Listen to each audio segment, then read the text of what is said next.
Transaction a, commence business with cash ₹3 lakh. तो यानी इसका मतलब ये है कि हमने बिजनेस को स्टार्ट करा 3 लाख रुपए से। जब 3 लाख रुपए से बिजनेस को स्टार्ट करा तो इसका मतलब ये है कि कैश जो है वो 3 लाख रुपए बढ़ गया। अच्छा जी, असेट्स हमारे पास 3 लाख रुपए बढ़ गई। तो आपको पता ही है, जैसे अकाउंटिंग इक्वेशन में इधर हम असेट्स लिखते हैं, इधर कैपिटल लिखते हैं, इधर लायबिलिटीज लिखते हैं, आपको पता ही है पहले। यानी कि हमें ये देखना पड़ता है कि क्वेश्चन के अंदर क्या इंक्रीज हो रहा है और क्या डिक्रीज हो रहा है। तो जैसे क्वेश्चन बोल ही रहा है कि कैश जो है वो 3 लाख रुपए बढ़ गया, ठीक है जी, यानी बिजनेस में पैसा आया तो यानी कैश बढ़ गया 3 लाख रुपए। और ये 3 लाख रुपए किसने दिया है? बिजनेसमैन ने दिया है, यानी कि कैपिटल। बिजनेसमैन को कैपिटल कहते हैं, मैं आपको पहले बता चुका हूँ।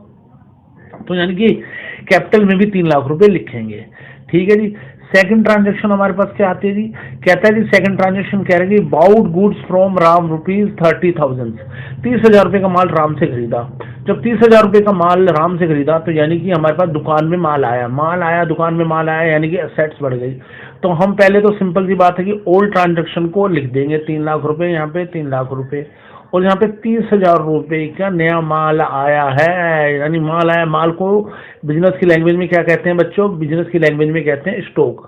तो यानी स्टॉक ही लिख देंगे, असेट्स के नीचे साथ ही यहाँ पे स्टॉक लिख देंगे, और उसके नीचे बिल्कुल यहाँ पे 30,000 लिख देंगे, 30,000 रुपये, ठीक है जी। तो 30,000 रुपये की स्टॉक इंक्रीज होगी तो यानी कि प्लस लगा देंगे, यहाँ पे दिख रहा है आपको प्लस।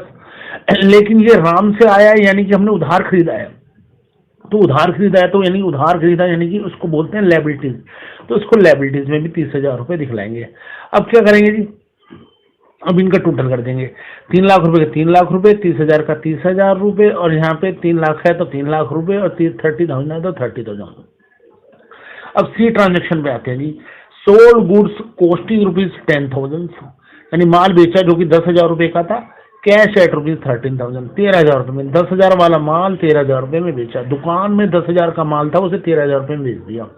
तो पहले तो सिंपली बात है, जो ओल्ड ट्रांजेक्शन है उसको एज इट इज लिख देंगे। 3,30,000 स्टॉक का है, और कैपिटल हमारे पास 3 लाख का है, और हमारे पास लायबिलिटीज भी 30,000 है।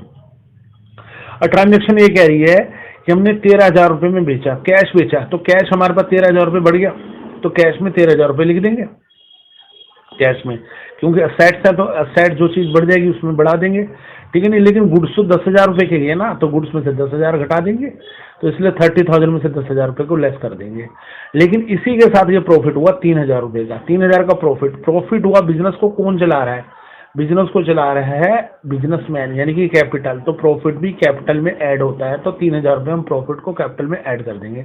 अब फिर वही टोटलिंग करेंगे, हमारे 3 लाख में से 13,000 जोड़ेंगे तो 3,13,000, और 30,000 में से 10,000 घटाएंगे तो 20,000, और 3 लाख में से 3,000 जोड़ेंगे तो 3,03,000, और क्रेडिटर 30,000 हमारे पास। अब ट्रांजेक्शन डी की बात करें हम। ट्रांजेक्शन डी कहती है कि पे टू क्रेडिटर 20,000। क्रेडिटर को 20,000 रुपये दिए, यानी इस ट्रांजेक्शन का इफेक्ट क्या पड़ेगा? 20,000 रुपये नगद दिए, यानी कि कैश दिया, यानी कि 20,000 रुपये माइनस कर देंगे। यहाँ पे देखिए 20,000 रुपये माइनस हो रहे हैं, यानी ओल्ड ट्रांजेक्शन तो हमने पहले से उतारी थी। जैसे मैं बार बार कह रहा हूँ, ओल्ड ट्रांजेक्शन को एज इट इज उतार देंगे, ओल्ड ट्रांजेक्शन को उतार देंगे, ओल्ड ट्रांजेक्शन को उतार देंगे, और फिर हम 20,000 रुपये लेस कर दिए, कैश चला गया। लेकिन हमने क्या करा? क्रेडिटर मतलब जिससे उधार खरीदा था। किससे उधार खरीदा था? राम से, यानी कि लायबिलिटीज में से भी 20,000 रुपये घटा देंगे। तो 3,13,000 में से 20,000 गए, यानी कि 2,03,000 रुपये बचे, 2,93,000 बचे। और स्टॉक जो है हमारे पास 20,000 हुआ, और ये 3,03,000 रुपये हो गया टोटलिंग, और यहाँ पे बचा 10,000 रुपये। अब रेंट पेड टू ₹5,000, हमने किराया दिया 5,000 रुपये। कोई चीज़ हमने किराए पे ली होगी और हमने उसका किराया दे दिया 5,000 रुपये, तो इसका इफेक्ट ये पड़ा कि हमारे पास कैश कम हो गया 5,000 रुपये। ओल्ड ट्रांजेक्शन उतार दी और 5,000 रुपये कम हो गया। लेकिन ये इसके हमने रेंट पेड कराया, तो यानी कि हमने कोई चीज़ इस्तेमाल करी है, तो ये एक प्रकार का खर्चा हुआ, और एक प्रकार का खर्चा हुआ यानी नुकसान है, ये लॉस है, बिजनेस के लिए लॉस है। तो अगर प्रॉफिट बिजनेस लेता है तो लॉस भी बिजनेस ही लेगा, यानी कि कैपिटल में से माइनस कर देंगे 5,000 रुपये। तो यानी कि अगर 5,000 रुपये माइनस करेंगे तो 2,90,000, ठीक है जी। हमारे पास 3,03,000 में से 5,000 माइनस होंगे तो 2,98,000 बचेंगे। इसी तरह यहाँ पे 2,93,000 था, हमारे पास 5,000 लेस हुए तो 2,88,000 आया, प्लस 20,000। आप एक मज़ेदार चीज़ देखोगे कि जितना हमारे पास असेट्स का टोटल है, यानी कि देखिए 2,88,000 और 20,000, यानी कि 3,08,000 रुपये, और अगर 2,98,000 और 10,000 तो 3,08,000 रुपये। जितना असेट्स का जोड़ा उतना ही कैपिटल प्लस लायबिलिटीज होगा। अच्छा जी, लास्ट ट्रांजेक्शन पे चलते हैं। कमीशन रिसीव्ड 8,000, यानी कि हमें कमीशन के रूप में 8,000 रुपये मिले। कमीशन क्या मतलब, कोई चीज़ है कमीशन? कमीशन यानी कि पैसा, तो यानी कि पैसा 8,000 रुपये बढ़ गया हमारे पास, और पैसा हमारे पास आ गया। और ये एक प्रकार का ये प्रॉफिट है। मैंने बताया था कि प्रॉफिट कहाँ जुड़ता है, प्रॉफिट जुड़ता है कैपिटल में, तो 8,000 रुपये ये कैपिटल में जोड़ देंगे। और जो ओल्ड ट्रांजेक्शन है वो तो हमने कैरी डाउन कर ही ली थी पहले, और ये टोटलिंग कर दिया हमारे पास 2,96,000 प्लस 20,000, और ये टोटलिंग होगी, और इसकी टोटलिंग करेंगे तो 3,06,000 रुपये, और यहाँ पे 10,000 रुपये। अगर इन दोनों का टोटल करेंगे तो 2,96,000 और 20,000 3,16,000 हो जाएगा, और 3,06,000 और 10,000 3,16,000 हो जाएगा। तो इस तरह हमारे पास assets equal to capital plus liabilities होती है।